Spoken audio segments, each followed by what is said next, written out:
حضرت سلیمان بن داؤد علیہ السلام، حضرت داؤد علیہ السلام کے بیٹے حضرت سلیمان علیہ السلام، آپ کا بھی تعلق بنی اسرائیل سے، یعنی حضرت ابراہیم کے دو بیٹے حضرت اسماعیل و حضرت اسحاق، تو حضرت اسحاق کی نسل سے حضرت یعقوب، حضرت یوسف، اس پوری نسل سے آپ کا تعلق۔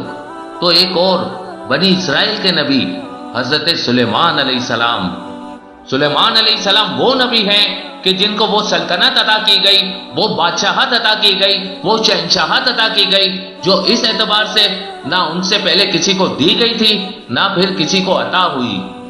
یعنی آپ صرف انسانوں کے بادشاہ نہیں تھے، چرند پرند، ہوائیں، کیڑے مکوڑے، جنات، سب آپ کے تابع تھے۔ قرآن مجید کی ایک آیت کا ترجمہ سنیے۔ سلیمان علیہ السلام نے فرمایا، ہمیں اللہ کی طرف سے پرندوں کی بولی سکھائی گئی ہے، یعنی پرندے اپنی اپنی زبان میں جو باتیں کرتے تھے آپس میں آپ سمجھ لیتے تھے۔ قرآن مجید کی یہی آیت آگے بڑھتی ہے، فرمایا ہمیں سب کچھ دیا گیا ہے، تو آپ کے پاس ہر قسم کا سامان، ہتھیار، لشکر، سپاہ، فوج، جن، انسان، پرندے، حیوان، ان سب کی جماعتیں، تمام مخلوقات کی باتوں کو سمجھنے اور اپنی بات انہیں سمجھانے کی طاقت تھی۔ آپ کے دربار کی کیا شان تھی، ایک ایسا دربار تھا کہ جہاں ایک انتہائی دیو ہیکل جن درباری تھا تو وہیں ایک حدود نامی پرندہ بھی اس دربار کا رکن تھا۔ یہاں تک کہ سلیمان علیہ السلام کے اختیار میں ہوائیں بھی تھیں جو ان کے حکم سے اس ملک میں چلتی تھی۔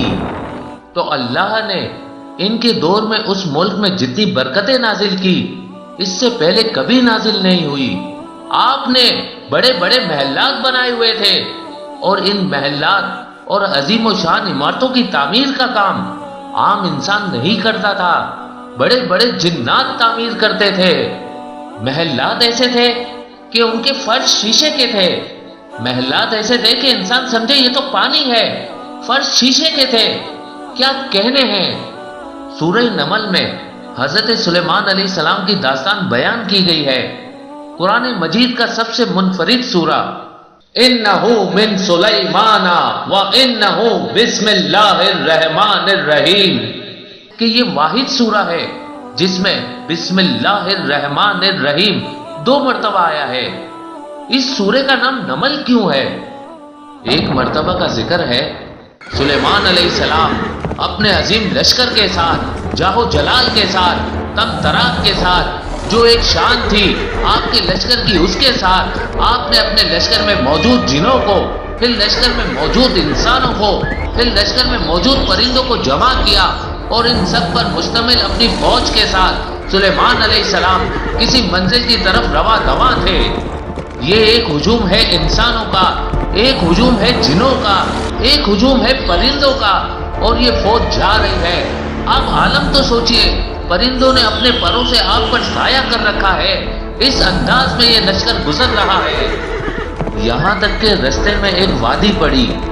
اس وادی کو کیا کہتے ہیں؟ یہ ہے وادی نمل، یعنی چوٹیوں کی وادی۔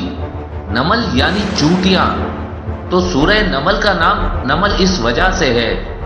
اب یہ لشکر ایک عظیم و شان اتنا بڑا لشکر گزر رہا ہے، اور حضرت سلیمان کے لشکر کو جب دیکھا ہے چوٹیوں نے، جو ان چوٹیوں کی جو ملکہ تھی اس نے چیخ کر کہا، اور قرآن نے بتایا، میں آپ کی خدمت میں پیش کرتا ہوں، یا ایھا النمل، نمل یعنی چوٹیاں، ادخلوا، داخل ہو جاؤ، مساکنکم، اپنے مسکن میں، یعنی اے چوٹیوں اپنے بلوں میں، اپنے گھروں میں جا گھسو۔ اور آگے بھی آیت ہے، میں سے ترجمہ پیش کرتا ہوں۔ ان کی ملکہ کہہ رہی ہے کہ اے چوٹیوں اپنے اپنے بلوں میں جا گھسو، اس لیے کہ سلیمان اپنے لشکروں کے ساتھ تشریف لا رہے ہیں، ایسا نہ ہو کہ انہیں خبر بھی نہ ہو اور وہ ہمیں رونتے ہوئے چلے جائیں۔ چوٹیوں نے اپنی ملکہ کا یہ اعلان سنا، انتہائی بے چینی کے ساتھ اپنے بلوں میں گھسنا شروع کر دیا۔ ادھر چوٹی نے یہ بات کہی، ادھر ہوا نے حضرت سلیمان کے کانوں میں یہ آواز پہنچائی، حالانکہ یہ تخت 3 میل کی بلندی پر تھا۔ سلیمان علیہ السلام نے یہ بات سنی اور سن کر مسکرا دیے۔ حضرت سلیمان نے حکم دیا تخت کو وادی نمل میں ہی اتار دو۔ تخت کو وادی نمل میں ہی اتار دیا گیا۔ اللہ کے نبی بولے چونٹیوں کی ملکہ کو بلایا جائے۔ حاضر ہوئی۔ آپ نے اسے اپنے دائنے ہاتھ کی ہتھیلی پر رکھ کر پوچھا تو نے میرے تخت کو دیکھ کر اپنی چونٹیوں سے کیوں کہا کہ اپنے بلوں میں چلی جاؤ، کہیں سلیمان کا لشکر تمہیں کچل نہ ڈالے؟ کیا تجھے معلوم نہیں میں اللہ کا نبی ہوں، ہم کسی پر ظلم نہیں کرتے؟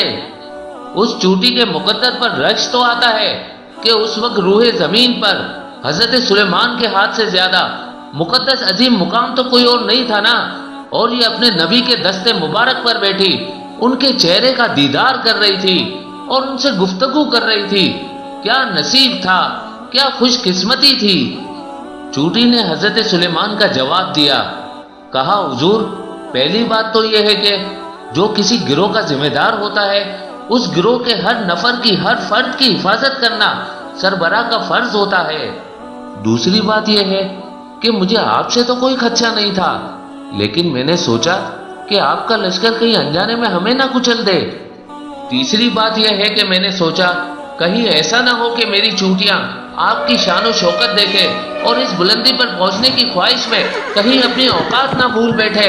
اور چوتھی بات میں نے سوچا کہ کہیں میری چونٹیاں آپ کے لشکر کی شان و شوکت دیکھنے میں اتنی مصروف نہ ہو جائے کہ رب کائنات کی حمد و ثنا بھول بیٹھے۔ بس انہی خدشات کی بدولت میں نے چونٹیوں کو بلوں میں چلے جانے کا حکم دیا۔ حضرت سلیمان علیہ السلام کو جوابات پسند آئے۔ اللہ کے نبی نے عذرائے کرم اس سے ایک سوال کیا، کہا یہ بتا تیرا مرتبہ زیادہ ہے کہ میرا؟ چونٹی نے جواب دیا میری کیا مجال کہ میں آپ کے مرتبے تک پہنچوں، لیکن بات یہ ہے کہ اس وقت میرا مرتبہ زیادہ ہے۔ پوچھا کیسے؟ کہنے لگی آپ کے تخت کو ہوا نے اٹھایا ہوا ہے، آپ کا تخت زر و جواہر سے بنا ہوا ہے، آپ اس تخت پر تشریف فرما ہے، یعنی آپ کا مسکن تخت ہے، میرا مسکن اللہ کے نبی کا دست مبارک ہے۔ مجھے یقین ہے کہ یہ سونے کا تخت کہاں اور میرے نبی کا دست اقدس کہاں؟ تو گویا چونٹی نے علم کی بنیاد پر پہلے حقیقت کا اعتراف کیا، پھر عشق کی بنیاد پر عقیدت کا اظہار کیا۔ سب جانتے ہیں کہ آنکھوں کو کھیرا کر دینے والی ترقی کے باوجود کبھی سائنسدان یا ماہر نفسیات میں یہ طاقت نہیں ہے کہ وہ چونٹی سے باتیں کر سکے۔ کتنی ترقی ہو گئی ہے لیکن ایسا ممکن نہیں ہو سکا۔ یہ نبی کے دست مبارک کی کرامت تھی کہ جس کے ہاتھ پر چونٹی بولتی تھی۔ لیکن اہل دانش کی حیرانی ابھی ختم نہیں ہوئی تھی کہ جب انہوں نے دیکھا کہ کوئی ایسا بھی نظر آیا جس کے دست اقدس پر پتھر بولتے تھے، جس کے ہاتھ پر چونٹی بولنے لگے اسے کہتے ہیں سلیمان، جس کے ہاتھوں پر سنگ ریزے بول اٹھے انہیں کہتے ہیں فخر سلیمان۔ اب آپ جگر پر ہاتھ رکھ کے بتائیے گا کہ اگر 3 میل کے فاصلے چونٹی کی گفتگو سلیمان علیہ السلام سن سکتے ہیں تو بھائی مجھ جیسے خطا کار کی فریاد یہاں سے مدینے تک فخر سلیمان کیسے نہیں سن سکتے؟ کیسے نہیں سن سکتے بھائی؟